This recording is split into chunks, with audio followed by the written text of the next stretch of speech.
ঈদের দিন দেশের 5 বিভাগে বিক্ষিপ্তভাবে কালবৈশাখী ঝড়ের শঙ্কা রয়েছে। সেদিন রংপুর, রাজশাহী, ময়মনসিংহ, সিলেট ও ঢাকা বিভাগের কিছু কিছু জায়গায় শিলাবৃষ্টির পূর্বাভাস দিয়েছে আবহাওয়া অধিদপ্তর। এতে সিলেট, সুনামগঞ্জের নদ-নদী ও হাওরে পানি বৃদ্ধি পেলেও বড় বন্যার কোনো আশঙ্কা নেই বলে জানিয়েছে বন্যার পূর্বাভাস কেন্দ্র।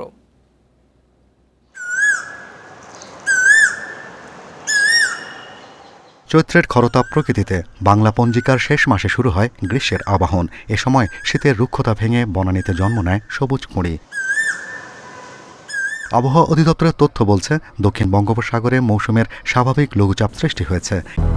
200-র বেশি সার্ভিস ও ফিচারে লেনদেনের সব বিকাশ অ্যাপে সম্ভব।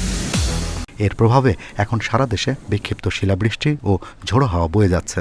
কালবৈশাখীর মৌসুম হওয়ায় প্রকৃতির এমন আচরণ, যা 20 মার্চ থেকে আরও তীব্র হতে পারে।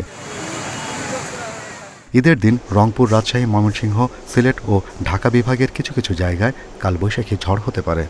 20-21-এর দিকে আবার দেশের উত্তরাঞ্চলের সম্ভাবনাটা একটু বেশি অন্যান্য অঞ্চলের তুলনায়, বিশেষ করে রংপুর, রাজশাহী, ময়মনসিংহ এবং ঢাকা বিভাগের উত্তরাংশ, সিলেট, এই অঞ্চলগুলোতে 20 এবং 21 তারিখে কালবৈশাখী পাশাপাশি বৃষ্টি অথবা বজ্রসহ বৃষ্টিপাতের সম্ভাবনাটা বেশি, আর দেশের দক্ষিণাঞ্চলের সম্ভাবনাটা কিছুটা কম। গত কয়েকদিন সুনামগঞ্জে ভারী বৃষ্টি হয়েছে। 4 দিনে সিলেট বিভাগে প্রায় 300 মিলিমিটার বৃষ্টির রেকর্ড হয়েছে। সুরমা, কুশিয়ারা, ধনু, বাউলাই নদীর পানি বৃদ্ধি পাচ্ছে। তবে বন্যা পূর্বাভাস ও সতর্কীকরণ কেন্দ্র বলছে, ঈদের সময় নিচু এলাকায় সাময়িক জলাবদ্ধতা সৃষ্টি হতে পারে। উত্তর পূর্বাঞ্চলের হাওয়া অববাহিকার পানি সমতল বৃদ্ধি পাওয়ার প্রবণতা আগামী 24 ঘন্টা পর্যন্ত অব্যাহত থাকে।